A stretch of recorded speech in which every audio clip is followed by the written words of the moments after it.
So a question that I see come up a lot in the Facebook groups and things that get emailed is, should you post your fees on your website? So I want to talk about that a little bit from two different perspectives: the anti-fee posting and the pro-fee posting. There we go. Say that 3 times fast. I want to be really clear. There's no right or wrong here. As long as your clients know your fee before their first appointment with you, you can do either way. So choose whichever side feels like the best fit. So let's talk about anti-fee posting. Those who discourage posting your fees want you to have a chance to connect with the client and show both your value and the opportunity available to the client if they work with you. So they want the client to be able to buy into the experience of working with you as you speak with them, rather than dismissing you based on a fee that's posted. So there's some potential to weed out the bargain shoppers as well. So these folks are probably not going to go through the consultation unless, if they're looking for fees on your website. They're probably not going to call you if it's not posted. What else? It's a perspective that makes a lot of sense, and it's reflected in a lot of other businesses. And I think it's really ideal for clinicians who are great at communicating their value and have really worked on their money stuff. And I'll give you a personal example. I had a business coach a few years ago who did this retreat that was fairly costly. And I knew that there would be a pitch for this year-long coaching program they offered, because that's how these retreats often go.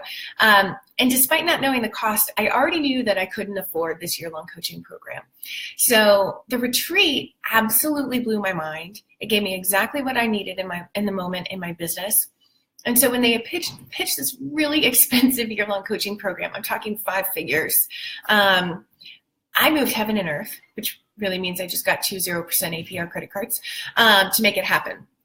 And it ended up more than doubling my revenue that year based on implementing the things that I learned. So it definitely paid itself off pretty quickly. I didn't have to pay any APR or any credit card fees on top of it. And I would not have joined if I hadn't had the opportunity to see some of what they could provide for me. So I get the whole get them on the phone, kind of razzle dazzle them. I happen to be pro-fee posting. So my personal example for this, we hired a sleep consultant a few years ago.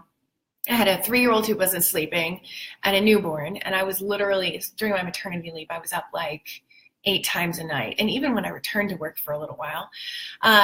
So I was kind of a mess. And so we hired this amazing sleep consultant. She had her fees posted on her website, and I was really glad she did. I'd been referred to her by 2 different people I trusted. And because she had her fees on her website, I didn't balk, because I didn't know what to expect from fees for a sleep consultant. I had no frame of reference for that. And I think that, dude, sleep deprivation is awful, and I would pay her 3 times what she charged. But I think about our clients who might be used to $20 copays. If you're a full fee clinician, for instance, they're going to balk. Our fees sound really high if you think therapy costs $20, right? So I think that having it posted gives people a frame of reference. So I think of like 3 different groups of people. There are some people who can afford you, but they're not willing to invest. And that's whether you're private pay or they haven't met their deductible. There are some people who can't afford you. And there are some people who can afford you and want to pay your fee, right? So these first 2 groups, the ones who won't invest and the ones who can't afford you, let's not waste their time with a phone call. It's a waste of your time too, but as a former person who couldn't afford very much, it was really embarrassing to have to say out loud, I can't afford that.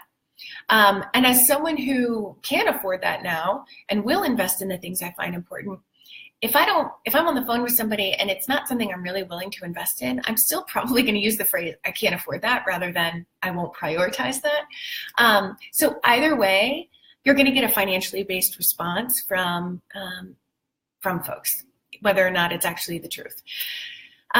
Also, and perhaps most importantly, my ideal clients don't need to be convinced or sold to work with me. I'm really confident in what I provide.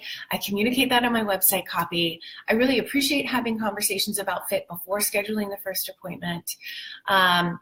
If you don't feel super confident in that, we've got the What to Say When scripts and templates for counselors in private practice course inside the Abundance Party. So if you need help with the words, we got you covered there. But I never feel like I'm selling myself when I'm on the phone with a potential client. I'm really just making sure we're good fits for one another, and that includes the financial piece. So I'm curious what you guys do. If you want to tell me in the comments. Oh, and I forgot to mention, if you're interested in the party, it's abundanceparty.com. But tell me in the comments what you do, whether you post fees or not, and why. I'd really love to know. All right, y'all have a great day.